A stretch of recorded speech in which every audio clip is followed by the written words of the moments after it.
It's time for your daily dose of all things Chicago sports. This is the Daily Score. Now, here's your host, Mark Grote. Hi, I'm Mark Grote for the Daily Score. Hope you are doing well. And I just want to say, this is awesome. What's going on with the Bears having the number 1 overall pick again, the number 9 overall pick. And who knows what Ryan Poles is going to do with the number 1 pick, with the number 9 pick. Will he multiply those picks? Will he just go grab a quarterback at number 1?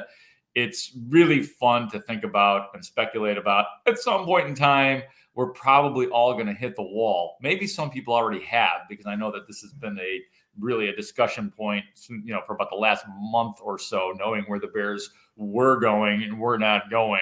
But I'm going to enjoy this, and I hope to bring you the best possible content and scenarios as it pertains to what is going on with the Chicago Bears right here on the Daily Score. We may delve into other sports as time goes on, but we're still going to go hard on the Chicago Bears in this offseason. I will be going to the Combine in February. I may be even going to the draft. We'll see how that all goes. One way or the other, I'll be covering the draft, but there's a lot of exciting things coming up, and hopefully we can bring you as much great content as possible. I do want to start today's show by telling you what I would like to see the Bears do.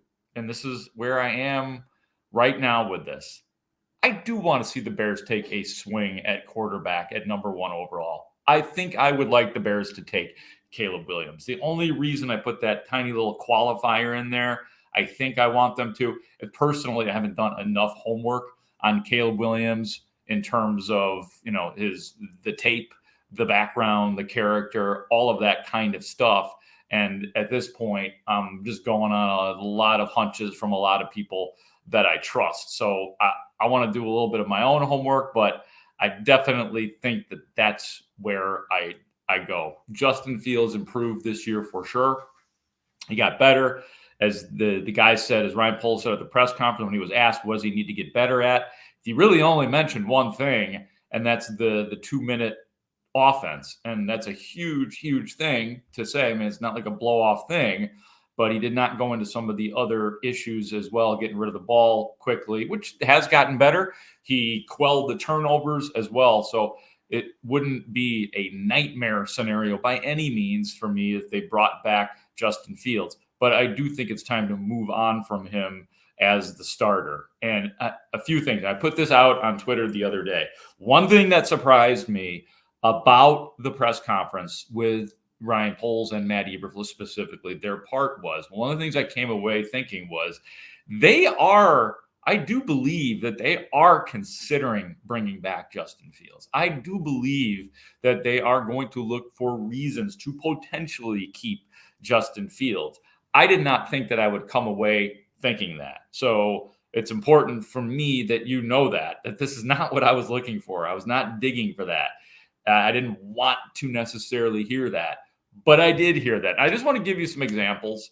And before I go through these examples, I do understand that there was, I should say, a counter from within the press conference for all the things that I'm about to say. I just thought that the keep Justin Fields side shine through a little bit brighter with Ryan Poles and Matt Eberflus.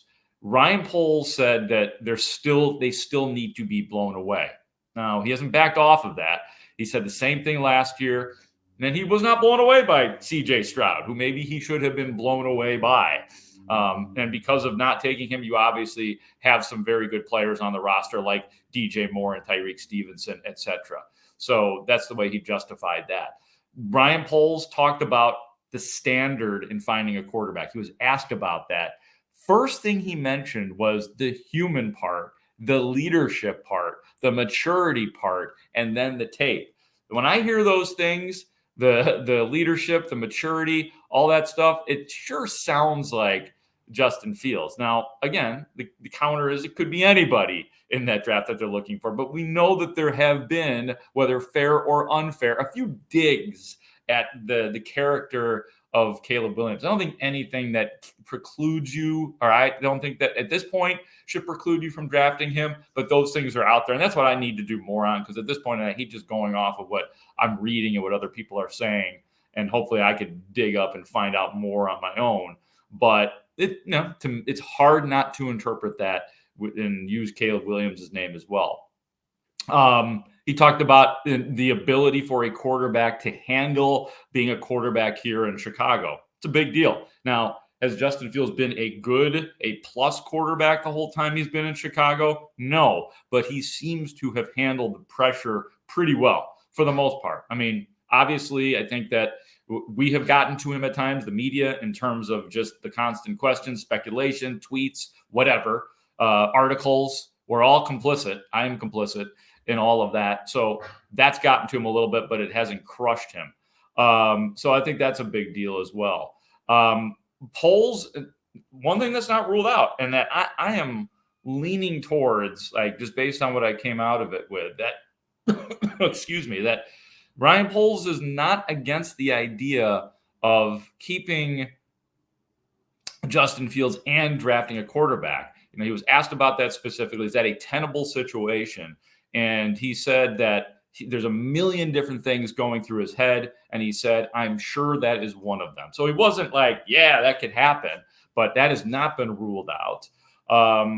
Poles also said that he thinks that Justin Fields can lead this team and be this team's quarterback, stuff he did not have to say. A couple more things here before I want to play some audio for you guys.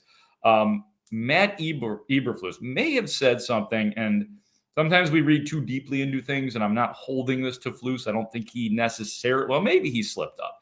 But Flus said, quote, talking about Justin Fields, he'll continue to grow as we grow with this football team, close quote. So that's interesting. And then continuity will be a critical part too. That's what both guys have said. That's a very broad term, so I'm not going to read too deeply into that. And again, counters within that, but I just thought that stuff shined through a little bit more deeply than the part that they're looking to replace Justin Fields. But yes, Ryan Poles would be open to potentially trading the pick. Of course, he would be open to potentially trading Justin Fields, but I do think that Justin Fields is still on the table to continue being a Chicago Bear. Oh, and if you just want to throw in one more little fun thing too on Justin Fields, many people have noticed this, and I noticed that on Instagram, that when the Bears posted the fact that the Bears are going to be playing in London next season, don't know if you heard that, but on the Instagram page, it's a few Bears players, but at the centerpiece, it's Justin Fields, and Fields talking about going to London. So that could change. You could change the picture, and nobody would say anything, but it's just interesting to consider that possibility. All right, let's get to some audio here, and let's start with Boomer Esiason from the Fan in New York, from CBS television, the former Cincinnati Bengals quarterback. You know that he's been, when he was a regular guest on The Score on Parkins and Spiegel, which is where this audio is mined from, he was always very supportive of Justin Fields. But listen to him talking about Caleb Williams, USC. Pick, I'm taking Caleb Williams. He's a transformative player, generational player. The things I see him doing on the field, very few players ever have I seen do what he does. And he's just a special player. Now, I don't know the man personally. I don't know what kind of guy he's like. I know he likes to paint his fingernails and put different things on his hands and jumps into the stands and hugs his mom and all that other stuff. I don't know that part of him, but what I see on the football field is a can't-miss football player that is going to take some franchise into the next decade, much like I would say Joe Burrow has, like Patrick Mahomes has. I'm putting him in that level of player. And, of course, Josh Allen has for the Buffalo Bills. So, to me, it's really a no-brainer. It's a quarterback league, and I know that Justin Fields has gotten better over the years and maybe a little bit cheaper in the long run if they want to sign him to an extension. But if I'm Ryan Poles, I'm sorry. I'm in the Caleb Williams camp and have been for 2 years, by the way. This is not anything that, I just figured out over the last 3 weeks or something. I've been talking about Caleb since he went to USC, pretty much watched every single one of his games. It's too bad that his coach didn't believe in defense at USC, Lincoln Riley. But at the end of the day, I'm telling you, he is a very, very special player. And I would be very surprised if the Chicago Bears passed up on him. Caleb is obviously a great improviser, but does he have the pocket passer component? Oh, yeah. Yeah, he's got it all, man. He's got everything. You know, maybe another inch taller would be great. But, you know, watching him and just analyzing him, and again, I don't know the personal side of him. That's something that Ryan Poles has really got to dig into and find out what kind of person he is, what kind of man he is. Is he a leader? Do his teammates really like him at USC? Did he do right by the teammates? All of that kind of stuff, especially in this nil era where, you know, these kids basically come and go as they want. It's a whole new different set of circumstances.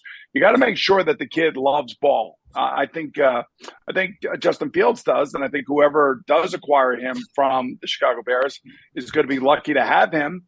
But once in every 10 years, decade or so, a player like this comes along, and I just think, you know, you got to take him. And, you know, Ryan Poles has got a little bit of luck on his side here now because things have kind of worked out. He made the trade for Montez Sweat. The defense got better. They beat some bad teams at the end of the year, so you don't really know what to take from that. But Eberflus's defense got better. There's no question about that. I think their offense was really competitive, and they were competitive because Justin became competitive as it wore on, and he started to understand that there's a real chance that he could have end up losing his job there, which is most likely going to happen. So I take all of that with a grain of salt. You want a guy that's going to be a difference maker. I think everybody, and, you know, there'll be a few guys out there that are going to say negative things about Caleb Williams, like they say about all of us. But I think this kid's a can't-miss player. I really do. And I've said it for 2 years now that he would be the number one draft pick. He would have been the number one draft pick last year. So he's definitely going to be the number one pick this year. And I would hope that the Bears would end up taking him. All right, man. I had not heard Boomer Esiason's thought until then, and it's interesting. So he is 100% in on Caleb Williams, and I'm pretty much in on the guy too. So that's going to do it for today's edition of the Daily Score. Appreciate you watching. We'll be right back at it after the weekend. Thanks, everybody. For Ray Diaz, I am Mark Grote. We'll talk to you soon.